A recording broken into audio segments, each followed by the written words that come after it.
You've got your cars on the market now already.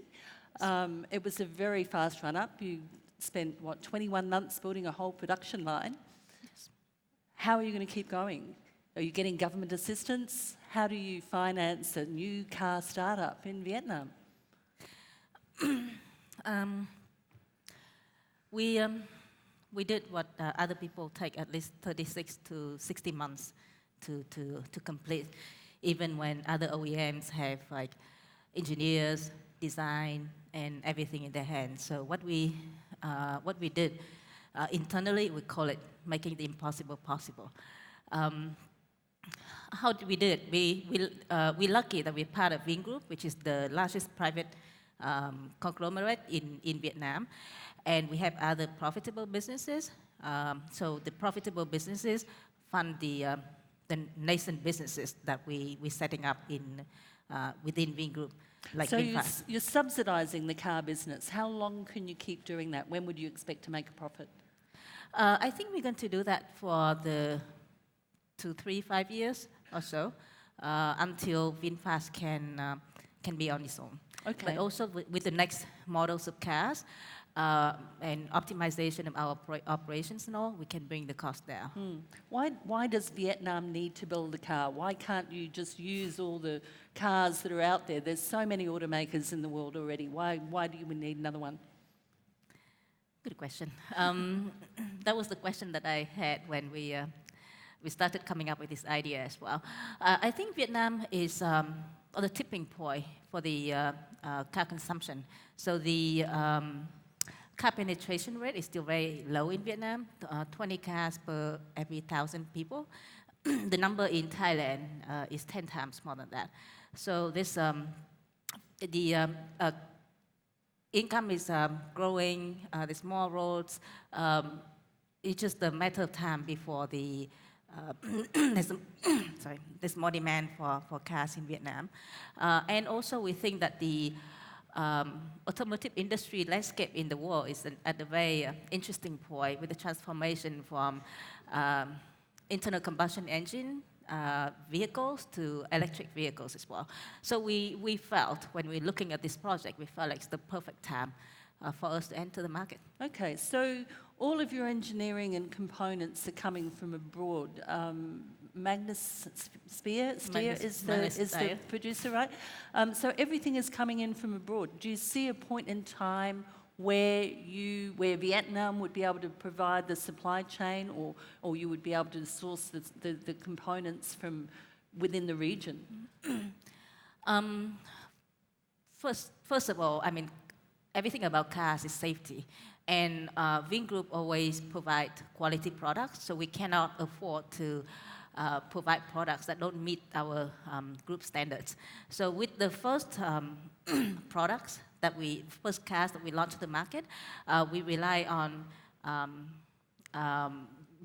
top engineering companies in the world, like Magnus Steyr, like AVL, to do a turnkey project and develop cars for us. Within that period of time, we started building our team as well. So we started having leaders in our team that can take on the next project.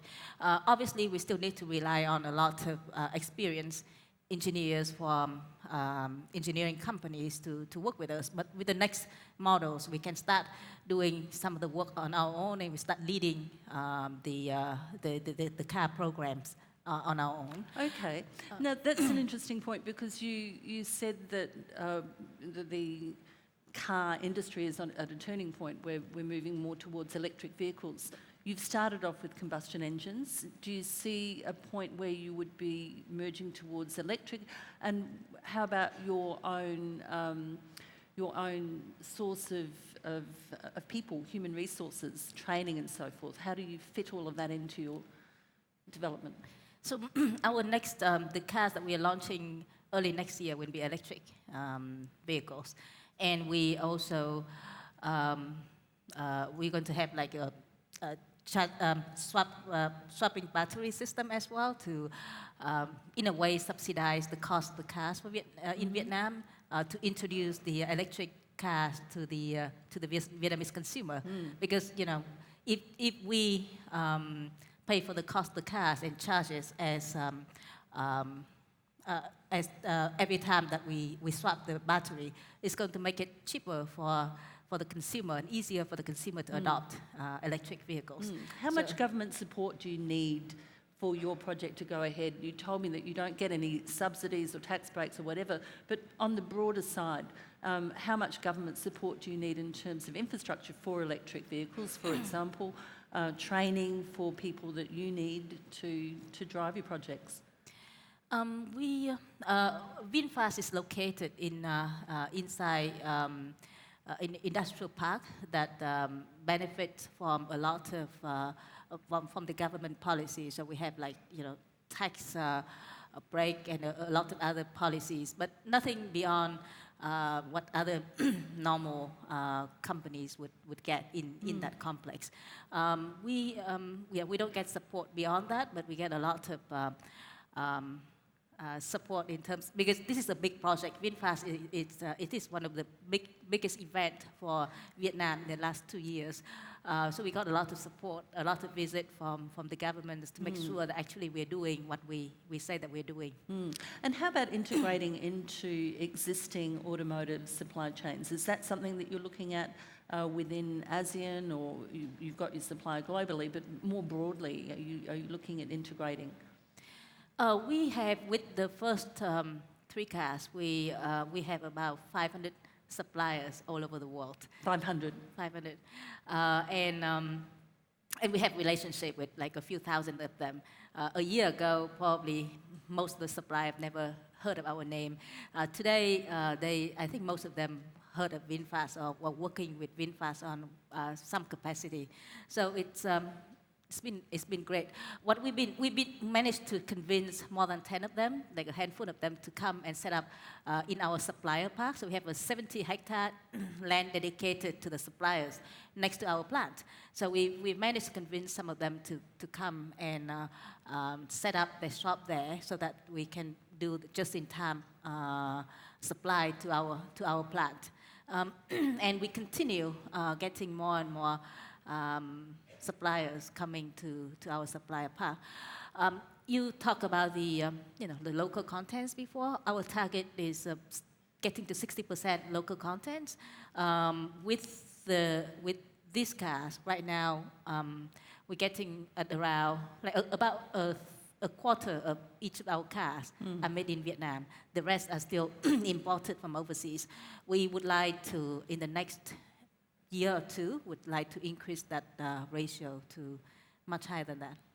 What about training? How are you training up people? What's your involvement, and how do you integrate with the government in ensuring that you get the right people, the right skill sets, and also planning ahead as the technologies change, that the skill sets are there at that time? We started thinking about training even before we started planning our plant. So I started working on Vinfast project in September 2017. And immediately our first trip was to visit universities or visit, training centers that can help train our people. September 1st that year, we already had the first batch of 200 trainees that we recruited from thousands of applicants. I think I remember 6,000 applicants or something like that. We trained. Our training program is 2.5 years. They do 1 year of reading books, learning theory and all, and the rest of the time would be in our plant working on the production line. So that's for the technicians. And then also we're lucky that we're part of Vingroup, which is really big in Vietnam. We have a school, we have university. So VinUni is going to, which is our university, is going to open the door to the students in the next school year. So we started, preparing training programs for the students, so that after graduation they can come and work with us as well. So essentially you have... And we have program with within Vingroup, so not just Vinfast, but Vinfast, Vintech, Vinsmart, other companies. So Vingroup has agreement, like MOU, with like more than 50 different universities in Vietnam to provide us with workforce as well. So we can explain to the school what kind of skill set we need, and the school would train them beforehand and preparing them for their job after graduation. And we have we have many other programs. We have a program where we give a scholarship, because you need workers at different levels, not just not just workers, not just engineers. So we give like a scholarship to Vietnamese people that go to top school in the world, and they can come back and work with us. They don't have to, but we would like them to come back to work with us, or at least give them the opportunity to go study in the top school in the world.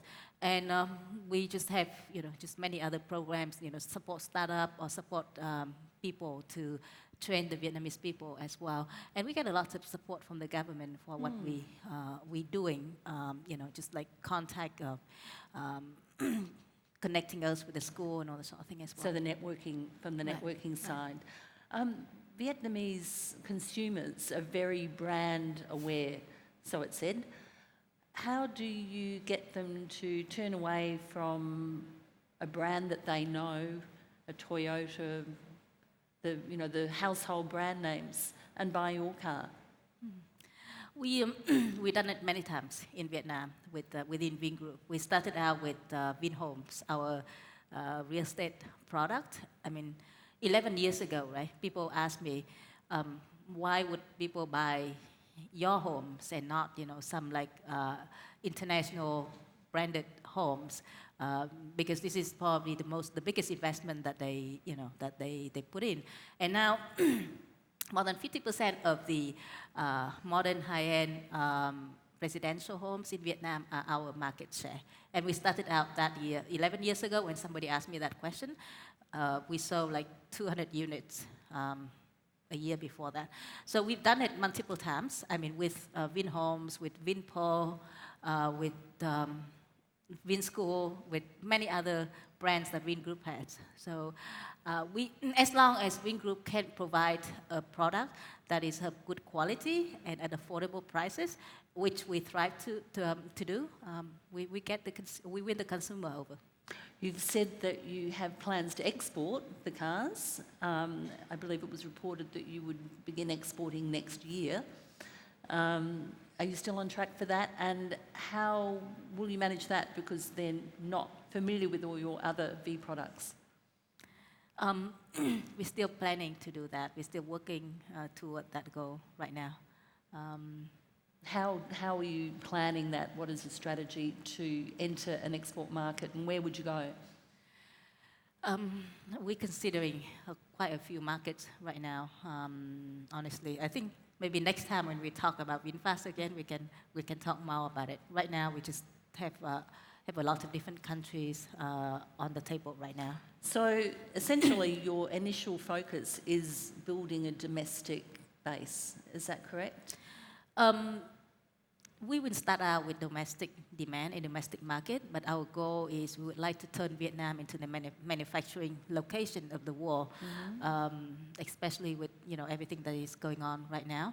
A car company is not only about the car company. Car company is about all the supply chain that come with it, and how many jobs that you can create, and the technology that come with the industry as well. So we would like to, with this first step into the heavy industry, we would like to put the first step forward to making Vietnam as a manufacturing location in the world. And you would be looking to build up relationships with local suppliers, or would Vingroup be looking at extending its role in the whole production process? I think both ways, right?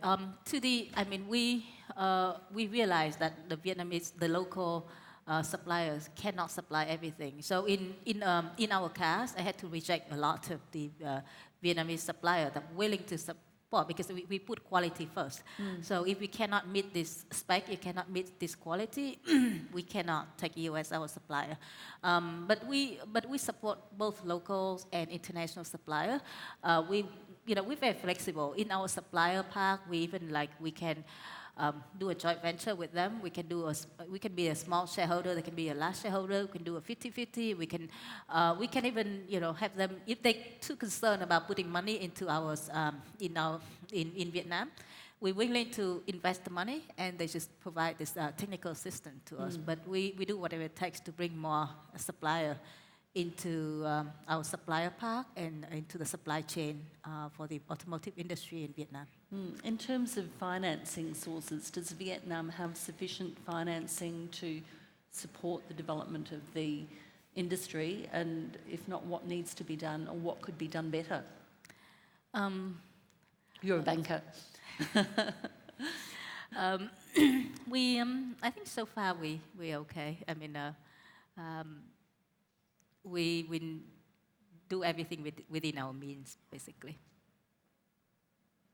So you've said that you see Vietnam developing into, or your aim is for Vietnam to develop into a major automotive production base.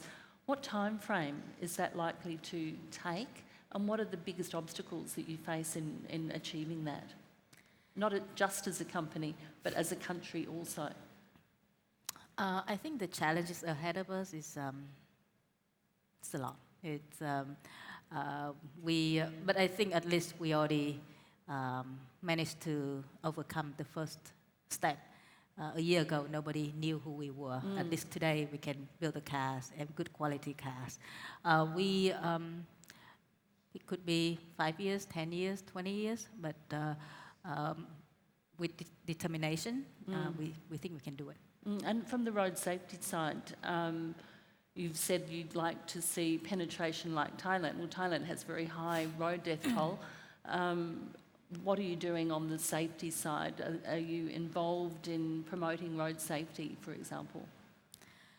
I think we have, as part of Vingroup, we have several other campaigns. Like one of the campaigns that we do, because we part of the Formula One in Vietnam as well. So road safety is a big program, big campaign for that as well. So we do like very regular campaigns for road safety as part of promoting our Formula One race. It's part of Vingroup, basically, but funded by Vinfast. Yes. Now, at the very outset, we noted that you built your production line in 21 months, from 21 months to your first car. Tell us how that came about, and what were the challenges, and what were the days where you were beating your head against the wall and saying, we're never going to achieve this? Give us a glimpse. It was crazy. It was unheard of timeline, but I think first of all, we had very supportive suppliers, from supplier of equipment, equipment to put the plant together, and the supplier, the support from like 500 different component suppliers that we have as well, because you can put the plant together, but if you don't have parts, and the parts that have gone through the whole quality loops, you cannot build a car. So first of all, we got the support from our partners, either engineering company or suppliers, or other, even IT system. And then we had a very good team. I mean, our team is amazing. These people, we come from like almost 30 different countries in the world, landing in Vinfast, and they work tirelessly for the same goal. And at the beginning, they would ask, when you run into this issue, normally in my previous company, we would stop, and I would say, no, we don't stop. We figure out the workaround. We figure out how to make it happen and still keep the timeline. And it took a while. It took a few tries, but in the end, everybody got that spirit in their head, and just nobody ever talked about, okay, let's delay the timeline or anything like that. Everybody, when we had a lot of challenges. Every single day there was something, because we knew, right? And because what are we doing? It's just crazy. But we managed to do it because everybody never thought about, setback. Everybody just figured out how to work around and make it happen. And I think a lot of it has to do with us being part of Vingroup and the Vingroup culture as well. We have that DNA in us where we cut all the waste. We always, we always challenge the status quo, and we always, try to figure out if there's any better way to get the same thing done. Thuy, thank you very much for joining us. It's been a pleasure talking to you. Thank you, everybody.